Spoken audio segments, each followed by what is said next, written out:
Hello po sa inyong lahat mga ka-crypto. Ako po si Pinoy Crypto Trader at sa video na ito ay atin pong pag-uusapan ang tungkol dito sa balak ni Ginoong Michael Saylor, ang chairman po ng MicroStrategy at kilalang Bitcoin enthusiast, kung saan ay yung kanyang plano rito ay magdaos daw ng isang malaking party kapag umabot ang presyo ni Bitcoin sa $100,000. Kaya nakaka-excite ito para sa crypto community dahil simbolo ito ng tiwala ng mga malalaking personalidad kay Bitcoin, lalo na't inaasahang aabot na ang presyo nito sa 6-figure mark o higit pa. Kaya atin pong aalamin ang ibig sabihin ng $100,000 na presyo ni Bitcoin at ang yung party na ito na binabalak or pinaplano ni Ginoong Michael Saylor at ano ang pananaw ng mga eksperto sa presyo ni Bitcoin. At ayan, bago po tayo magpatuloy ay nais ko lamang po munang bigyang linaw ang aking disclaimer kung saan ang nilalaman po ng video na ito ay hindi po ito isang financial advice. For education and information purposes lamang po ang layunin nito. Ayan po siya, si Ginoong Michael Saylor. Ayan, may plano po siyang magpa-party. Ayan, siguro ay imbitado ang lahat. Ngayon ay sino nga ba itong si Ginoong Michael Saylor at bakit mahalaga sa kanya ang kanyang pahayag tungkol dito kay Bitcoin? Para mas maunawaan natin ay kilalanin po muna natin si Ginoong Michael Saylor. Si Ginoong Saylor ay isa sa mga pinaka-dedicated na Bitcoin advocates at siya na rin po ang chairman ng MicroStrategy, isang malaking kumpanya na nag-i-invest ng bilyong-bilyong dolyar kay Bitcoin. Siya ay naniniwala na si Bitcoin ay undervalued o mababa pa ang halaga nito kumpara sa tunay nitong potensyal. Ayon po kay Ginoong Saylor, inaasahan niyang tataas po si Bitcoin sa mga susunod na dekada at posibleng umabot pa ang presyo nito sa $13 million bawat isang Bitcoin.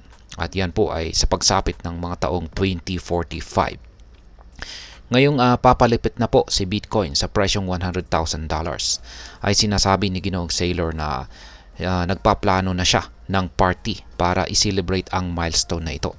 Para sa kanya ay simbolo po ito na nagiging mas mature o matatag si Bitcoin bilang isang store of value o pag-iimbakan o taguan ng halaga na katulad po ng ginto.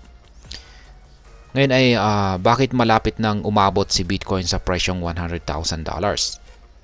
Ayon po sa mga eksperto ay ilang factors ang siyang nagtutulak sa pagtaas ng presyo ni Bitcoin. Unang-una ay ang inflation o pagtaas ng presyo ng mga bilihin sa US ay nagiging dahilan upang maghanap ang mga tao ng alternatibong asset na hindi po apektado ng pagbabago sa halaga ng fiat currency tulad ng dollar.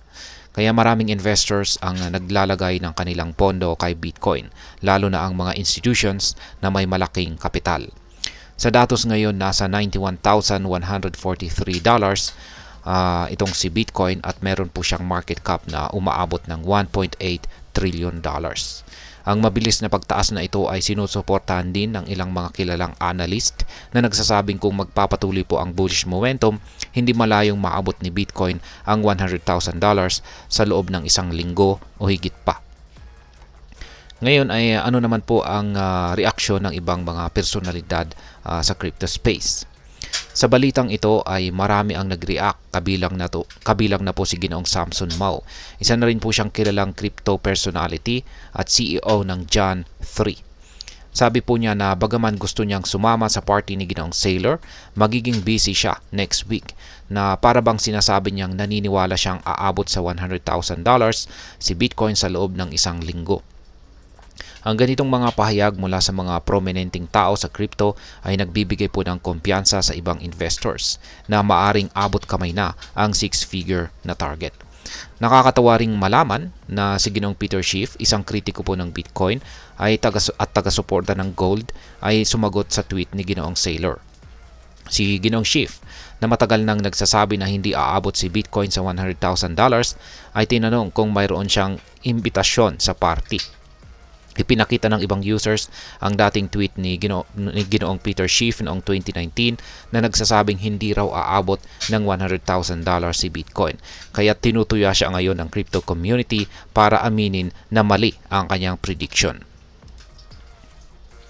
Ngayon ay ano po ang prediction o ano po ang epekto ng pag-akyat ni Bitcoin sa $100,000? para sa atin bilang mga Pinoy crypto investors. Kung ikaw ay isang Pinoy crypto trader o investor, mahalaga po ang milestone na ito dahil may malawak po itong epekto sa market ng Bitcoin at maging sa iba pang mga cryptocurrencies. Kapag umabot po sa $100,000 ang presyo ni Bitcoin, tataas din po ang interest ng ibang mga investors, lalo na't magbubukas ito ng pinto sa mas maraming institutional investments na magpapataas pa ng demand at presyo ni Bitcoin. Magandang balita po ito para sa mga long-term investors na nais na kumita ng malaki, lalo na kung hawak nila ang kanilang Bitcoin sa loob ng maraming taon.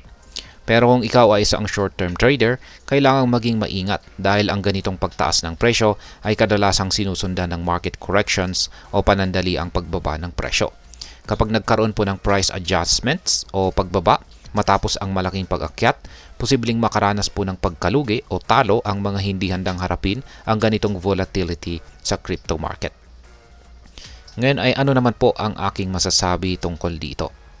Para sa akin, ang planong $100,000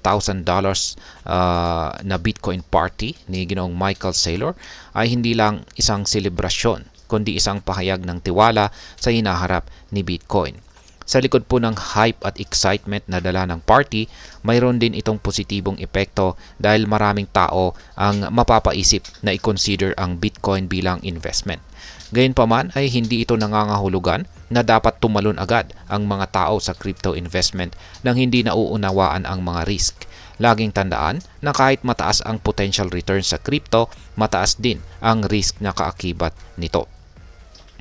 At ayun, hanggang dito na lamang po tayo sa video na ito mga ka-crypto. Sana po ay inyong nagustuhan ang aking paliwanag sa video na ito. Kung inyo po itong nagustuhan, pakiclick lamang po ang like button nito. Marami pong salamat sa panonood, ingat po tayo lagi at God bless po sa ating lahat.